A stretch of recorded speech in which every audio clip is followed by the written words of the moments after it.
Hello, my name is Okoruwa Onamujana Charles, and this is my survey on cryptanalysis of social networking apps. Okay, this is the introduction.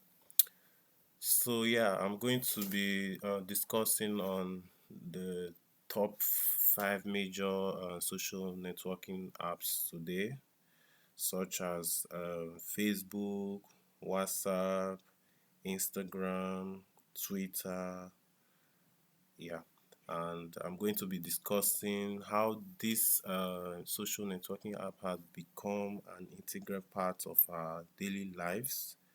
What are some of their security flaws and some of the ways that these giant social networking apps have been able to combat such um, um, issues that they may have encountered in the past.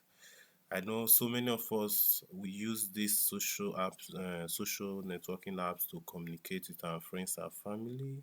Sometimes me, I even have Instagram. I use it to share photos, videos, and then some people used to stay up to date with latest trends and news.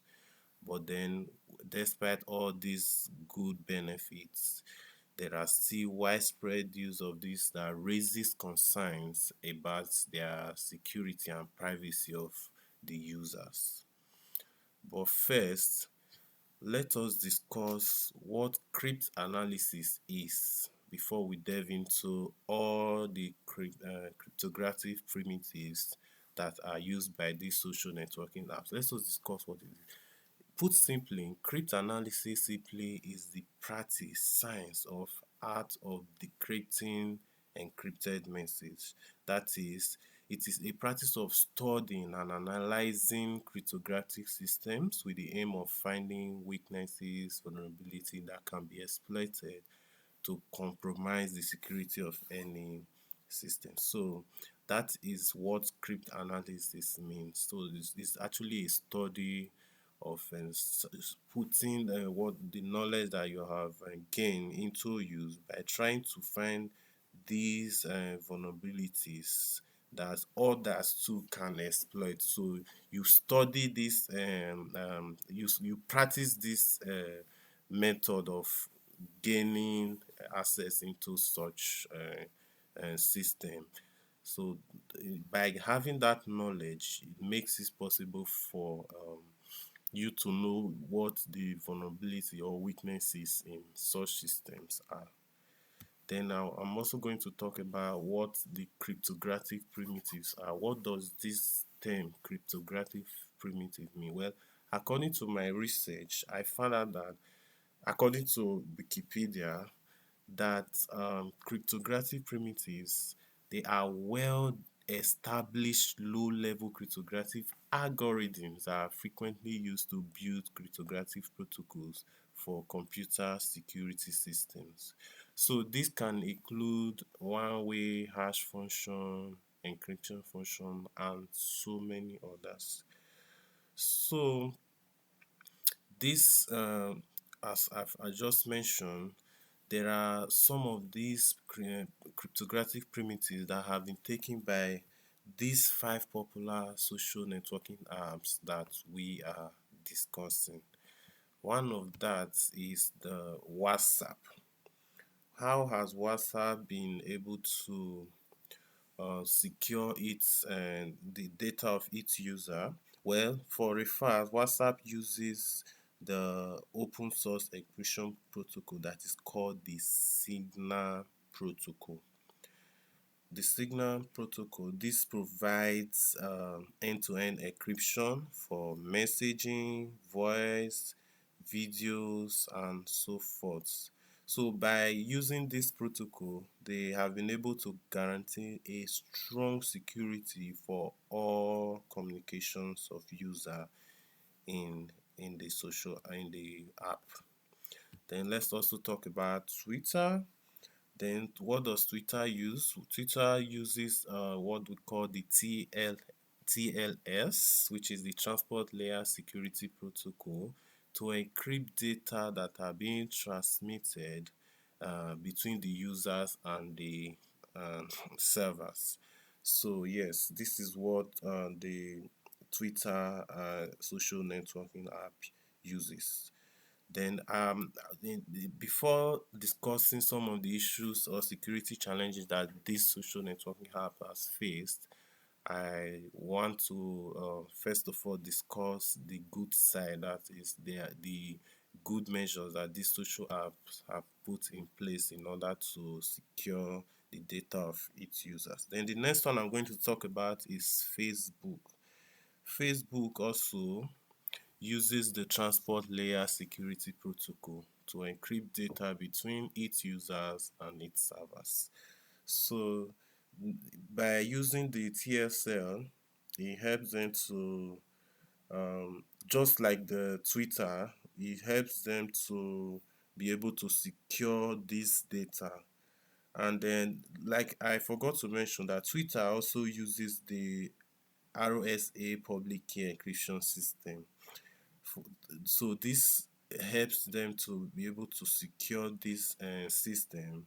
And then they also uses the AES encryption algorithm for data encryption. So both Facebook and Twitter, both they uses the TSL, they use it, and they use the, what's it called, the ROSA public key encryption system, and they also use the AES. Then moving forward, I'm also going to talk about Snapchat.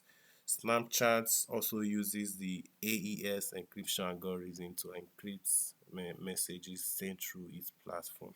Although Snapchat does not have the end-to-end encryption like WhatsApp does, but it is still able to encrypt its data by using the advanced encryption standards that is known. Then the last one I'm going to talk about, which is Instagram. Instagram is also owned by Facebook, so in a sense, they will all use the same protection, such as the transport layer security protocol to encrypt data in transit. And just like Facebook, Instagram also uses the RSA public key crypto systems and the AES encryption algorithm for data encryption. So the use of the TSA protocol, I want to explain what that does. It ensures that data that are transmitted between its users and server is encrypted, and it protects it from interception and unauthorized access. So this makes it possible for such data to be encrypted. So despite all of these applications or these social networking apps have faced different challenges in the past.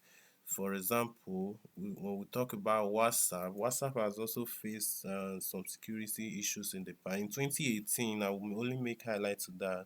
Researchers found a vulnerability that allowed attackers to intercept and manipulate messages sent in group chats.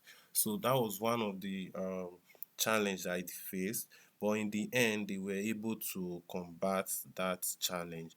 Then Twitter too also had faced a security issue in 2013, and the app suffered a data breach that compromised the username, email address, and password of around over 250,000 users. So we can imagine, despite their success in the uh, in using the system and securing the data of each user, there were some laggies back in 2019. Sorry about that. I need to, okay, let me just conclude before I plug my laptop. Yeah, Facebook also has faced several challenges. In 2018, the app suffered a data breach that compromised the personal information of 50 million users. What about Snapchat? Snapchat also in 2017, research discovered a vulnerability that allowed attackers to map users' phone numbers to their username could be ascertained. So these challenges were faced by many of these what's the social networking app. But in summary, why these challenges were there, why some of these they were able to take steps to improve security and privacy features, and in the end they are still able to continue to serve its users today. So provide supposing during those security breaches and they could not take steps to combat such security breach, they would have been out of service by now. So that's the main thing. We can always protect everything, but one thing we can do is to continue to build our defenses. And if there is when we find out that there's a lag or a vulnerability or weakness in our system, we try to cover it up by not allowing attackers to use such environments to hack into our system. This is my report. Thank you so much.